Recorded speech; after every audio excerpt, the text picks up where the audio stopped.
E mais um ano depois do fechamento do prédio da Avenida Nações Unidas, o Instituto Branemark voltou a atender os pacientes no Hospital Beneficência Portuguesa, em Bauru. Antes disso, mais de 100 pacientes do Instituto precisaram ser atendidos em consultórios particulares.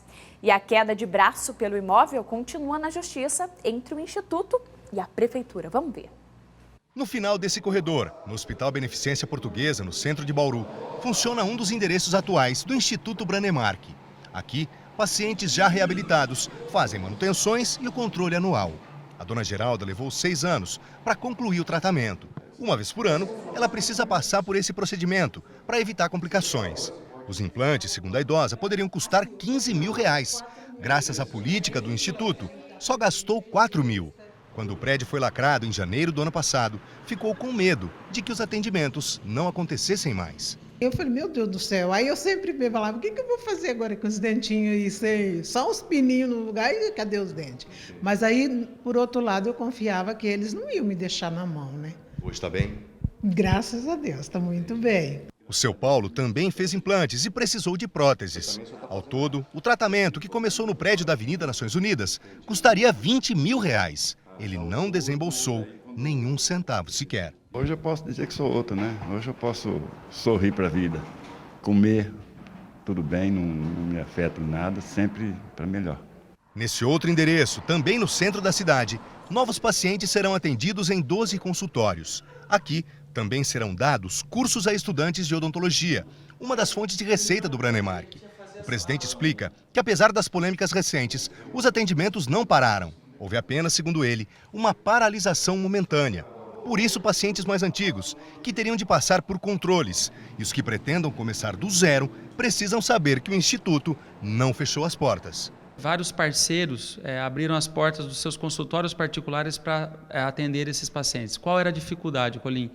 De saber quem eram e aonde estavam, porque todos os dados dele nós perdemos, exatamente. Então, muitos pacientes procuravam a imprensa, como procuraram a própria Rede Record, e vocês reencaminhavam esses pacientes, passando o contato ou dos diretores ou dos colaboradores que ali trabalhavam. O Branemark funcionou até o começo do ano passado neste prédio, na quadra 27 da Avenida Nações Unidas. O terreno foi doado pela Prefeitura, depois de uma lei aprovada pela Câmara Municipal. Pela regra do acordo, no início dos anos 2000, o Instituto teria, como contrapartida, que realizar 80% dos atendimentos gratuitamente. Para a Prefeitura e Ministério Público, isso não aconteceu. Por isso, não só o terreno, mas o prédio também ficaram com o município. Esse é o principal questionamento do Departamento Jurídico do Branemark. Segundo o advogado, os atendimentos gratuitos superaram o que pedia a lei. O problema foi de interpretação. Pessoas como a dona Geralda, que pagaram apenas parte do tratamento, não teriam sido contabilizadas, o que abre margem para dúvidas. O próprio Tribunal de Justiça de São Paulo, a segunda instância, ao julgar um agravo de instrumento do Instituto, deixou claro que não é viável e nem razoável esse entendimento do Ministério Público. O Ministério Público, portanto, estaria errado. Sim. E o próprio laudo do Ministério Público aponta exatamente 34.236 atendimentos nesse tempo pelo Instituto, que, dividido pelo número de meses em que ele funcionou, e o Ministério Público sequer deixa de computar 2 anos de construção do prédio, como se fosse possível atender paciente com um prédio em construção, mas esses 34 mil, ainda que não computados, atendimentos e procedimentos digitais, só computou papel, não computou muitos exames digitais que foram feitos, também é uma falha, mas os próprios 34 mil atendimentos dão de sobra aquilo que a lei exige do Instituto e que foi realmente cumprido. Hoje a situação é a seguinte: a Prefeitura tem a posse provisória desse imóvel, só que tramita pela Justiça uma ação em primeira instância, impetrada pelo Ministério Público, para que a cidade fique com a posse definitiva e que o Instituto ainda pague um valor de R$10 milhões a título de indenização. Só que na mesma ação, o Instituto também cobra à Prefeitura o valor de $2 milhões, ou seja, o custo gasto para que o prédio fosse erguido. Se ao final a Justiça entender que o Instituto tem razão, o município pode ter que arcar com mais uma indenização milionária.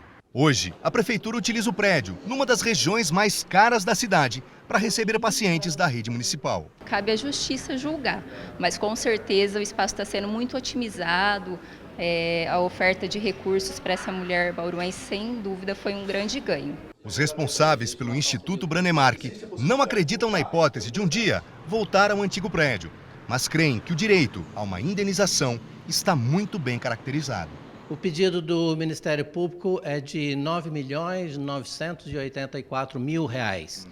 A reconvenção do Instituto é acerca do prédio. O valor do prédio, o valor construtivo do prédio girou na época em torno de $2 milhões. Um dinheirão, né? A Prefeitura de Bauru disse que uma decisão da Justiça estabeleceu que o Instituto disponibilize prontuários de pacientes para que o perito analise o caso.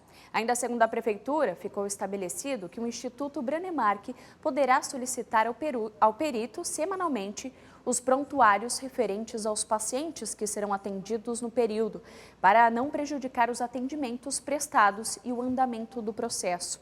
E para quem procura atendimento, os telefones do Instituto são 4009-8613 ou 9919-48210. O DDD é o 14.